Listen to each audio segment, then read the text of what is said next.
தங்கத்துக்குன்னு தனிப்பட்ட எந்த பயனுமே கிடையாது. தங்கம் இல்லைன்னா அந்த உலகம் நின்று போயிடுன்னு கிடையாது. வெள்ளி இல்லைன்னா கூட நிற்கும். தங்கம் வாங்கலாமா இப்போ வாங்க வேண்டாமா? எல்லாம் சும்மா தங்கத்தை தான் வாங்குவாங்க. Allies Blue, online trading platform for stock market investing and Grand Royal Tours presents Gopinath's Roundtable with financial experts.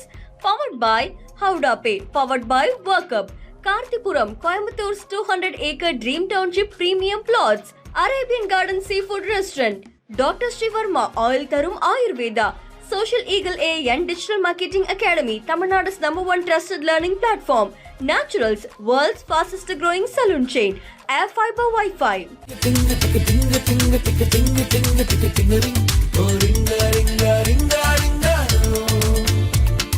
Central banks 2025 மட்டும் கிட்டத்தட்ட 253 860 கோடி, இன்னும் சரியாக தெரியல, அவ்வளோ டன்ஸ் வாங்கியிருக்காங்க. அவங்க கிரியேட் பண்ணுற அந்த மிகப்பெரிய டிமாண்டை ஃபாலோ பண்ணி ETFs ஆர் ஃபாலோயிங். அப்போ இப்படி ஏறுறப்போ இன்னும் ஏறுன்னு தங்கம் வாங்குவது உசிதமா இல்லை நிதானமாக இருப்பது சரியா? ஆதி காலத்துல ரோமன் எம்பையர்ல கொண்டு வந்தது தான் இந்த தங்கம் அப்படிங்கிற ஒரு ரிசர்வ் அசெட்டா பார்க்கக்கூடிய காலகட்டம். இன்னைக்கு ஃபியூச்சர்ல ஒரு 50 வருஷமா 60 வருஷமா கழிச்சு கோல்டும் அப்படிங்கிறது ஒரு சாதாரண மெட்டல் மாதிரி கீழே கிடக்கூடிய ஒன் மெட்டலாம் கூட போயிடலாம் இல்லையா? என்ன காரணத்துக்காக நான் எதிர்காலத்தை கோல்ட நோக்கி பதில் இருக்கு. நான் சொல்லலாமா? கடைசியா 2022 2022 23 24 25 there is no discovery. கண்டுபிடிக்கல, எங்கேயுமே மைனிங்கே நடக்கல. அப்போ டாலர் நம்பி இனி புண்ணியம் இல்ல, அதுக்கு இணையா நான் ஏதாவது பண்ணணும் அப்படிங்கறதுனால கோல்ட எல்லாரும் வாங்கி குமிக்கிறாங்க. கெவின் வார்ஷன் ஒரு ஆள் வரட்டும், வந்ததுக்கு அப்புறம் பாருங்க ரேட் ஹைக் ஒரு 3 அடி அடிக்கட்டும். 40% 30% வரை கிராஷ் ஆகிறதுக்கு வாய்ப்பு இருக்கு. 40% வரைக்கும் கிராஷ் ஆகிறதுக்கு வாய்ப்பு இருக்கு. ஆனா விலை ஏறுது அப்படிங்கிற ஒரே காரணத்துக்காக செய்யக்கூடாது, தேவைக்கு வாங்கிக்க. இதுதான் நான் சஜஸ்ட் பண்றது. கடன் வாங்கி வாங்குறாங்க, அது ரொம்ப ரிஸ்க், தேவையில்லாத ஒண்ணு. ஏன் அப்படி தங்கத்தை கணிக்கவே முடியல? தங்கம் மட்டும்தான் உலகத்துல எல்லா நாடுலையும் 196 நாடுலையும் செல்லுபடியாகும். அப்போ அதை வச்சுக்கிறது தான் பாதுகாப்புன்னு நினைச்சாங்க. அதனுடைய உச்சத்தை தொட்ட பிறகு அது விழற போது மெதுவா விழாது, தலை குப்புற விழும். Allies Blue online trading platform and Grand Royal Tours presents Begin Woods Gopinath's Roundtable with financial experts. Powered by Howda Pay, powered by Workbeat, Karthipuram, Coimbator's 200-acre Dream Township premium plots, Arabian Garden Seafood Restaurant, Dr. Srivarma Oil Tarum Ayurveda, Social Eagle AI and Digital Marketing Academy, Tamil Nadu's #1 trusted learning platform, Naturals, world's fastest growing saloon chain, air fibre wifi.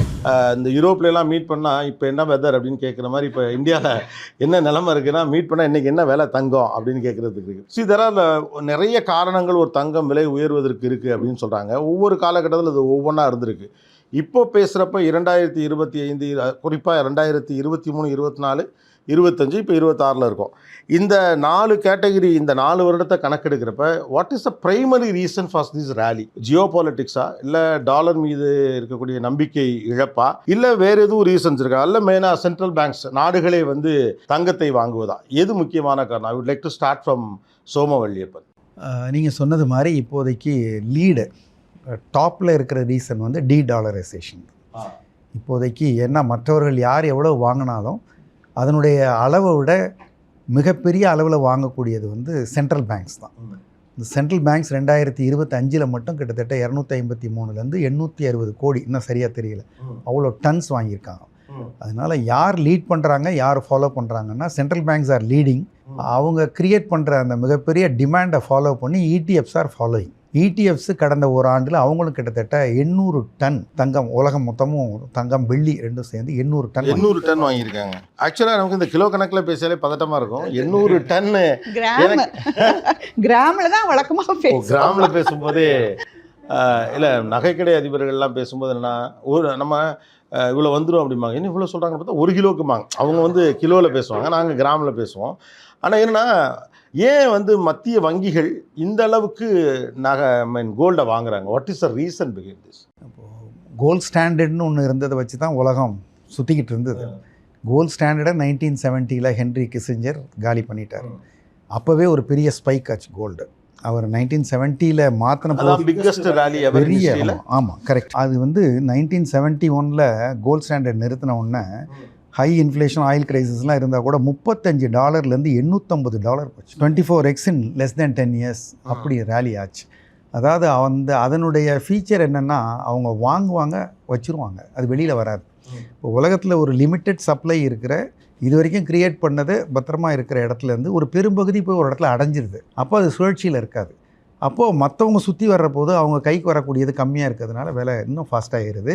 அதை போல் ஈக்குவலாக இருக்கக்கூடியது ETF ஆகிடுச்சு. So இப்போ the first biggest rally is 1970 to 80ங்கிற அந்த காலகட்டம் இல்லையா? அந்த 2001 2011 வரைக்கும் $250 $1920 சொல்லிட்டு போயிருக்கு. அது ஒரு ஸ்பைக் ஆகிருக்கு. இப்போ இன்னும் ரியல் ஸ்பைக் வரல. அது எக்ஸ்பெக்டட் ஸ்பைக் வந்து ஆமாம் இன்னும் வரல. அதாவது இது வந்து ஒரு பேஸ் தான். அப்போ வந்த மாதிரி ஒரு மேடு ரேலி வந்ததுன்னா இப்போ தாங்காது. சார் வருமா சார்? இன்னுமே ஸ்பைக் வரலங்கிறாரு. இப்படி நீங்கள் ஓப்பனாக கேட்குறீங்க. நாங்கள் எனக்கு ஒரு நண்பர் இருக்கார். அவர் வந்து $24,000 $39,000 இது நிற்கும்னு கணிக்குது. $24,000 $39,000 அப்படின்னா நம்ம கணக்கில் எவ்வளோ? இப்போ இருக்கிறதுலேருந்து 5 மடங்கு 8 மடங்கு. இப்போ இருக்கிறது $5,000. நீங்கள் சொல்கிறது என்ன அளவுக்கான கணக்கு? ஒரு அவுன்ஸ் தங்கம். ஸோ ஆக்சுவலாக வந்து அவர் என்ன சொல்கிறாருன்னா, அவர் பெரிய எக்கனாமிஸ்ட்டு, அதுக்கு மேலேயே நோட்டு அடித்து கொடுத்துட்டாங்கங்கிறார். ரமேஷ் அவரோட ஸ்பெஷல் என்னன்னா, அவருடைய பாயிண்ட் ஆஃப் வியூ எல்லாமே யாரோ ஒருத்தர் சொன்னதாகவே அவர் சொல்லுவார். அப்படி இல்லைங்க. இது வந்து கணிக்கவே முடியாது. இது வந்து உலக அரசியல், இப்போ பல விஷயங்கள் நடக்குது. நம்மளை எப்படி ப்ரொடெக்ட் பண்ணிக்கணும். இப்போ வந்து புயல் அடிக்குது, அப்போ நம்ம அடக்கி வாசிக்கணும், அவ்வளோதானே ஒழிய நம்ம இப்போ புயல் போய் மாட்டிக்கக்கூடாது. இல்லை இப்போ சுனாமி வந்தாலே வேடிக்கை பார்க்க போகிற குரூப் நம்ம. ஆமாம். அப்போ இப்போ ஏறுறப்போ இன்னும் ஏறுன்னு தங்கம் வாங்குவது உசிதமா இல்லை நிதானமாக இருப்பது சரியா? நான் வாடிக்கையாளர்கள் பாயிண்ட் ஆஃப் வியூலேருந்து நான் இதுக்கு ஒன்று ஆட் பண்ணிடுறேன். நீங்கள் ரேலி எல்லாம் கேட்டீங்க. ஒரு ரேலிக்கு அப்புறம் என்ன நடக்குதுன்னு ஒன்று இருக்குல்ல. இப்போ இந்த 1980 கிராஷ் ஆச்சு. அதுக்கப்புறம் 70 80 பூம். $850 போனது. $850 $300 2 ஆண்டுகளில் வந்தது. $550 கம்மி. ஆமாம் 50%. அதாவது எவ்வளோக்கு எவ்வளோ உயரம் போகுதோ அதனுடைய உச்சத்தை தொட்ட பிறகு அது விழற போது மெதுவாக விழாது, தலை குப்புற விழும். அப்படி ஒரு முறையும் விழுந்திருக்கு. இப்போ உயருங்கிற நம்பிக்கை சந்தோஷத்தை பேசிகிட்டு இருக்கோம்.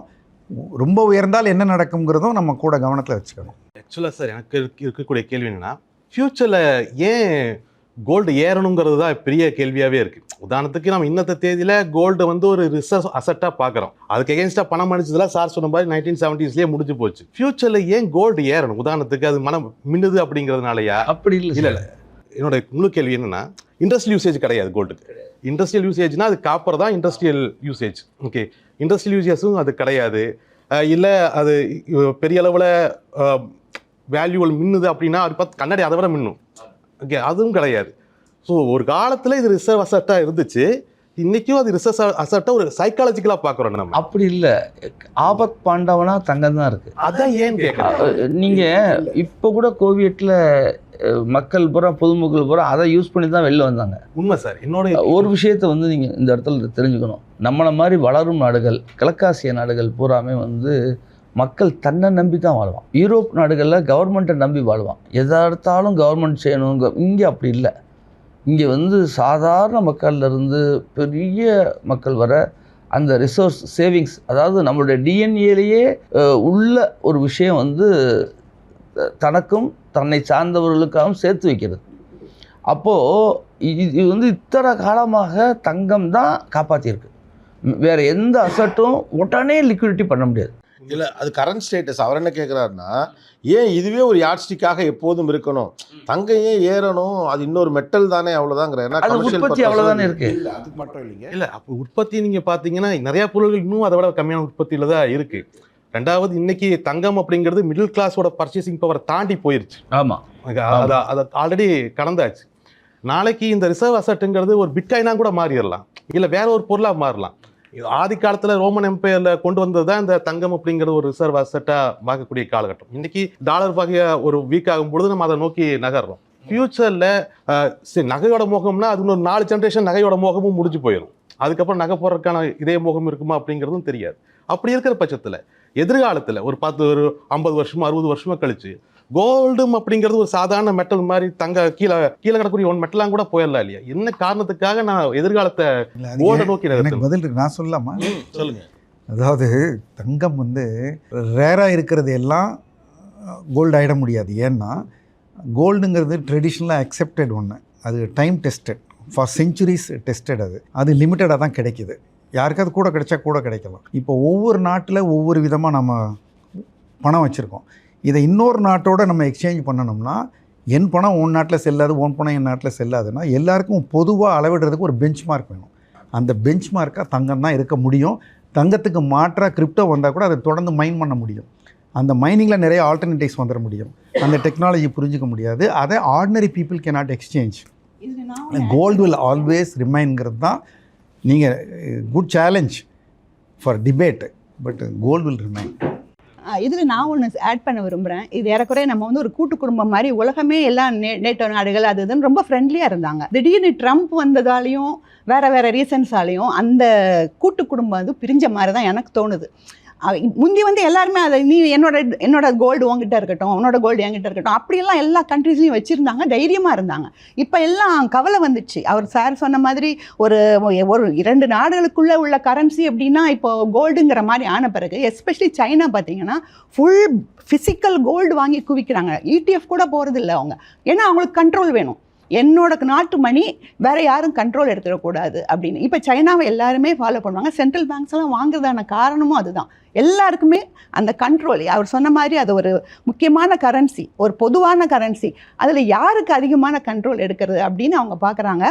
சார் கிரிப்டோவையும் மென்ஷன் பண்ணார்.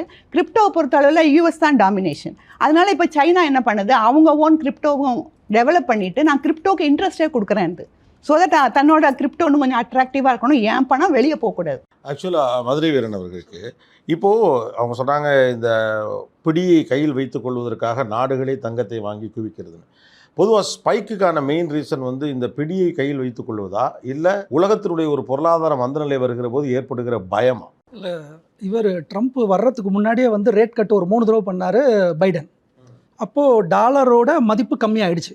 எப்படின்னா ஜப்பான் வந்து நிறைய ட்ரெஸரி பில்லை வச்சுருக்கிறான். ஏன்னா அங்கே வந்து 0 இன்ட்ரெஸ்ட். அவன் என்ன பண்ணிட்டான், அவனோட காசை எடுத்து பாண்டை வாங்கி வச்சுட்டான். அதில் அமெரிக்கா 5% எனக்கு கொடுத்துருச்சு ஜப்பானுக்கு. இப்போ ரேட் கட் பண்ண 3.5 3 அப்படின்னு வரும்பொழுது அந்த டாலரை யாரெல்லாம் வச்சுருந்தாங்களோ அவங்களுக்கு இன்ட்ரெஸ்ட் இல்லை. ஸோ டாலர் இன்ட்ரெஸ்ட் தராதுன்னா அப்போ அதுக்கு இணையாக என்ன இருக்குதுன்னு கேட்டிங்கன்னா கோல்டு தான் இருக்குது. இன்னொன்று, இந்த ரஷ்யா அந்த வார்லாம் வந்துச்சு இல்லையா, அப்போ ரஷ்யா மேலே சாங்ஷன் அடித்தாங்க. சாங்ஷன் அடிக்கும்போது உன்னோட எல்லா அமெரிக்கன் ட்ரெஸரி பாண்டுன்னு என்னென்ன வச்சுருக்க எல்லாம் ஹோல்டு அப்படின்னோடனே ரஷ்யாவில் அதை கன்வெர்ட் பண்ண முடியல அவனால். இப்போ சைனா என்ன நினைக்குதுன்னா, என்னையும் நீ இது மாதிரி பண்ணிடுவியோ அப்படிங்கிற பயத்தில் அவன் என்ன பண்ணுறான்னா, லாஸ்ட் 3 இயர்ஸில், இந்த 3 இயர்ஸில் ஒரு வருஷமும் 1000 டன்னு கோல்டை வாங்கி வச்சுட்டான். இன்னொன்று, கடைசியாக 2022 2022 23 24 25 தெர் இஸ் நோ டிஸ்கவரி, கண்டுபிடிக்கல, எங்கேயுமே மைனிங்கே நடக்கலை. அப்போ எப்படின்னா நம்மள்கிட்ட இருக்கிற கோல்டு பழைய நகைகளே திருப்பி போகுது, திருப்பி சுழலுது, திருப்பி போகுது. ஏன்னா புதுசாக எங்கேயுமே இல்லை. ஸோ கோல்டு கன்சப்ஷன் கிடைக்கல, எங்கேயும் கிடைக்கல. ரேட் கட் ஆகிட்டே வருது, டாலரோட வேல்யூ கம்மியாகுது. அப்போ கோல்டு வந்து அது என்ன நினச்சிக்குதுன்னா, அப்போது டாலர் நம்பி இனி புண்ணியம் இல்லை, அதுக்கு இணையாக நான் ஏதாவது பண்ணணும் அப்படிங்கிறதுனால கோல்டை எல்லாரும் வாங்கி குமிக்கும் போது என்ன ஆகிடுதுன்னா, அந்த கோல்டு வந்து டாலருக்குள்ளே போகுது. ஒன்றும் இல்லை, கெவின் வார்ஷன் ஒரு ஆள் வரட்டும், கெவின் வார்ஷன் வரட்டும், வந்ததுக்கப்புறம் பாருங்கள் ரேட்டு ஹைக் ஒரு 3 அடி அடிக்கட்டும், 40% 30% வரைக்கும் கிராஷ் ஆகிறதுக்கு வாய்ப்பு இருக்குது. 40% வரைக்கும் கிராஷ் ஆகிறதுக்கு வாய்ப்பு இருக்குது. ஆனால் கெவின் வார்ஷ் வரணும். கெவின் வார்ஷ் வந்து 3 ஹைக்கு கொடுத்துட்டாருன்னா எல்லாம் ஆட்டோமேட்டிக்காக திரும்பி சார் சொன்ன மாதிரி ஒரு 30% வந்துட்டு ஒரு 15 வருஷம் அப்படி நிற்கும். 15 வருஷம் நிற்கும். 20 வருஷம் ஏறாமல் இருந்திருக்கு, 20 வருஷம் ஒரே லெவலில் இருந்திருக்கு. அதாவது இப்போது உலகத்தில் இருக்கிற மிகப்பெரிய பணக்காரர்களுடைய பணத்தை எங்கேயாவது கொண்டு போய் வைக்கணும். அந்த பணம் பத்திரமா இருக்கணும், அந்த பணம் வளர்ச்சி கொடுக்கணும்.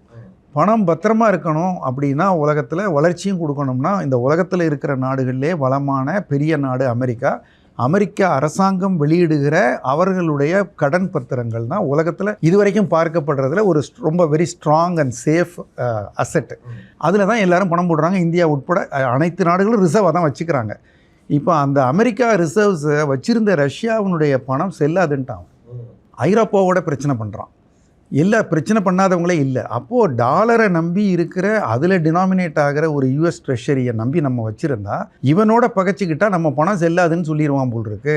அதனால குறைந்தபட்சம் இவனை மட்டும் வச்சுக்காம மாற்றாவும் இன்னொரு பொருளை வச்சுக்குவோம் அப்படிங்கிற டாலர் டிபெண்டன்சிலேருந்து வெளியாக வேண்டிய ஒரு நெருக்கடி இப்போ சர்வதேச அளவில் உருவாயிருக்கு. உலகம் மொத்தத்துக்குமான பொதுவாக யார்கிட்ட கொடுத்தாலும் விலைக்கு வாங்கிக்குவாங்கன்னா தங்கம் மட்டும்தான்.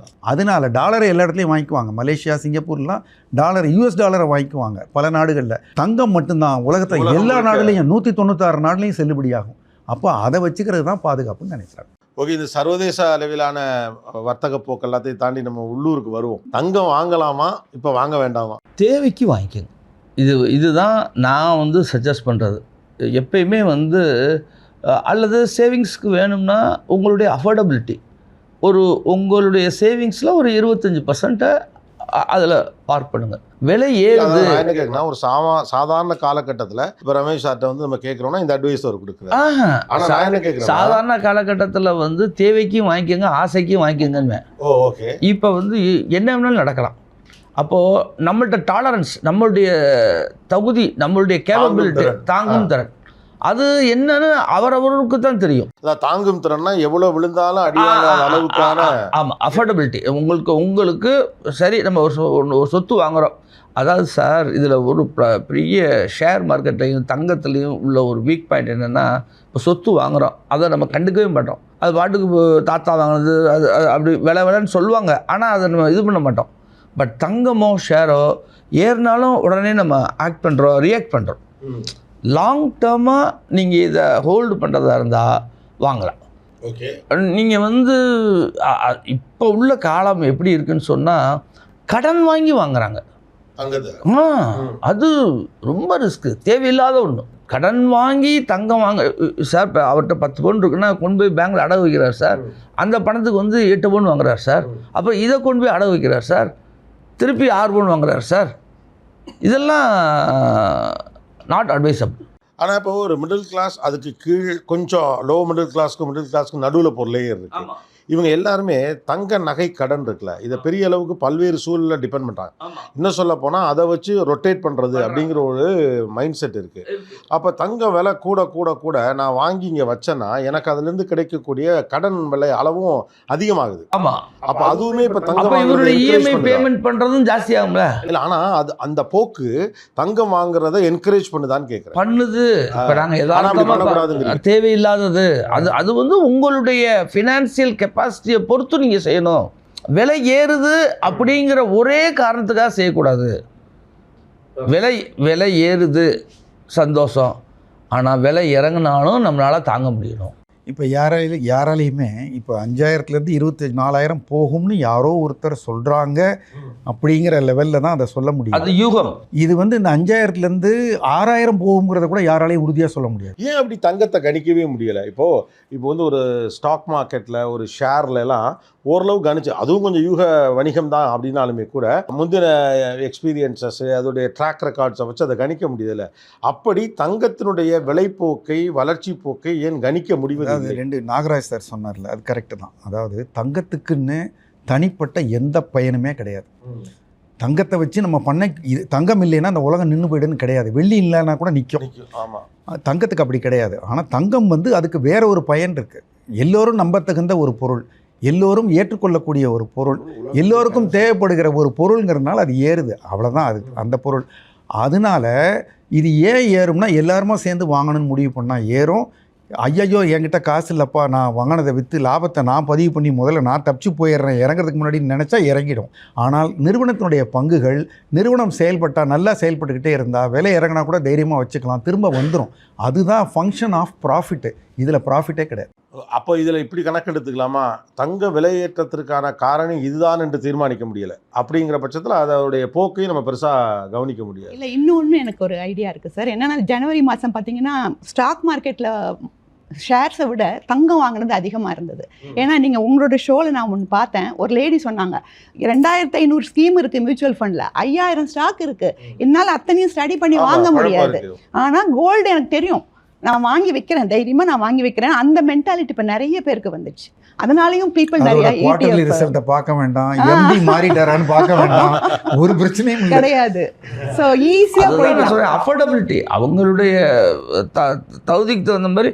மிஞ்சிலாம் சார் நிறைய பேர் வந்து அவங்களுடைய சேவிங்ஸில் வந்து 10% கூட போட மாட்டாங்க. இப்போது சேவிங்ஸில் 25% வரை முதலீடு பண்ணுறாங்க. சார் இது சொல்கிறீங்க 10%ன்னு. நாங்கள்லாம் மீட்டிங் போனால் 1-2 லேடிஸ் தான் இருப்போம். அப்போல்லாம் ரொம்ப திட்டுவாங்க, எங்களை நிறைய திட்டுவாங்க. அந்த லேடிஸ் எல்லாம் எதுக்கு இப்போ வந்து இந்த மீட்டிங்கில் பார்க்குறதுலாம் ரொம்ப ரேரு, எல்லாம் சும்மா தங்கத்தை தான் வாங்குவாங்கன்னு அவ்வளோ கேவலப்படுத்தி பேசிடுவாங்க. அடடா என்னடா இங்கே இப்படி உட்காந்துருக்கிறதுன்ற மாதிரி இருக்கும். இப்போ அவங்களே வந்து சொல்கிறாங்க 15% பண்ணுங்க, 20% பண்ணுங்க அப்படின்னு அவங்களே ஐடியா கொடுக்குறாங்க. சார் மோஸ்ட் பவர்ஃபுல் இந்த எர்த் இந்தியன் உமன்ஸ் 34,000 டன்னு. ஆமா, அதுவும் அன்அபிஷியலா 34,000 டன்னு. ட்ரம்ப் நினைச்சாலும் புதின் நினைச்சாலும் 3 பேர் சேர்ந்து நின்னாலும் தமிழக பெண்களை அடிச்சுக்க முடியாது. வெரி பவர்ஃபுல் இந்த எர்த். இது நமக்கு தெரிஞ்ச கணக்கு. தெரியாது, நமக்கு தெரிஞ்ச கணக்கு. ஒளிச்சு வச்ச தங்கம் எவ்வளவுங்கிறதுக்கான கணக்கு இன்னும் யாருக்கிட்ட இல்ல. செல்வாட்டு தங்கம்லாம் தெரியாது. ஓப்பனா வாங்க விட மாட்டீங்களே சார், என்ன பண்றது? ஓப்பனா வாங்க விட மாட்டீங்க. இந்தியன் கல்ச்சுரல் சிஸ்டம்ல ஒரு ஸ்பெஷாலிட்டி இருக்கு. சில ரகசிய சேமிப்புகள் பெரும் பாதுகாப்பை உருவாக்குது. அது பெண்களின் சேமிப்பு வந்து எப்போதுமே. அதனால தான் பெண் இறந்தால் சொத்து நிற்கும், ஆண் இறந்தால் கடன் நிற்கும்னு சொல்லி ஊர் பக்கம் ஒன்று சொல்லுவாங்க. ஏன்னா இப்போ பெரிய ஒரு வீட்டில் இறந்து போனான்னா சிட்டே எடுப்பாங்க, யார் யாருக்கு எவ்வளோ கொடுக்கணும் அப்படின்னு ஒரு கணக்குக்கு வந்து நிற்பாங்க. பாட்டி செத்துச்சுன்னா தான் தெரியும் எங்கெங்கெல்லாம் காசு வச்சுருக்கு, எங்கெங்கெல்லாம் தங்க வச்சுருக்காங்க அப்படின்னு சொல்லிட்டு. அந்த வகையில் இந்த கல்ச்சுரல் சிஸ்டமே ஒரு விமனுடைய சேஃப்டி மெக்கானிசம் இருக்குல்ல, அது ஒரு பெரிய அசட்டை இங்கே பில்ட் பண்ணியிருக்கு. இப்போ ஒரு மதுரை வீரன் சொன்னது மாதிரி உலக நாடுகளே சேர்ந்தாலும் இங்கே வீட்டில் இருக்கலாம் கூட்டி அள்ளனோம்னா அது பண்ணாது. Gopinath's Roundtable with Financial Experts. Title sponsor Allies Blue.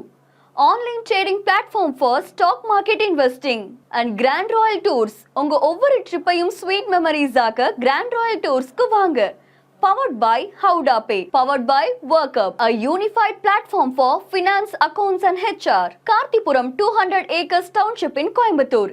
Ready to construct premium villa plots and commercial villa plots with world-class infrastructure. Arabian Garden Seafood Restaurant. Ever fresh and ever delicious seafood dishes இப்போது தமிழகமெங்கும். Doctor Sreevarma wellness. அனைத்து நோய்களுக்குமான ஆயுர்வேத மருத்துவம் தமிழகமெங்கும். Social Eagle AI and Digital Marketing Academy, Tamilnadu's #1 trusted learning platform. Naturals, world's fastest growing saloon chain. Air Fiber Wi-Fi all-in-one plans. Wi-Fi plus OTT plus IPTV. Pay 6 and get 6 months free. Allies Blue, online trading platform for stock market investing and Grand Royal Tours presents Gopinath's Roundtable with Financial Experts. Powered by Howda Pay. Powered by Workup. Kartipuram, Coimbatore's 200-acre Dream Township premium plots. Arabian Garden Seafood Restaurant. Dr. Srivarma Oil Tarum Ayurveda. Social Eagle AI and Digital Marketing Academy, Tamilnadu's #1 trusted learning platform. Naturals, world's fastest growing saloon chain. Air Fiber Wi-Fi.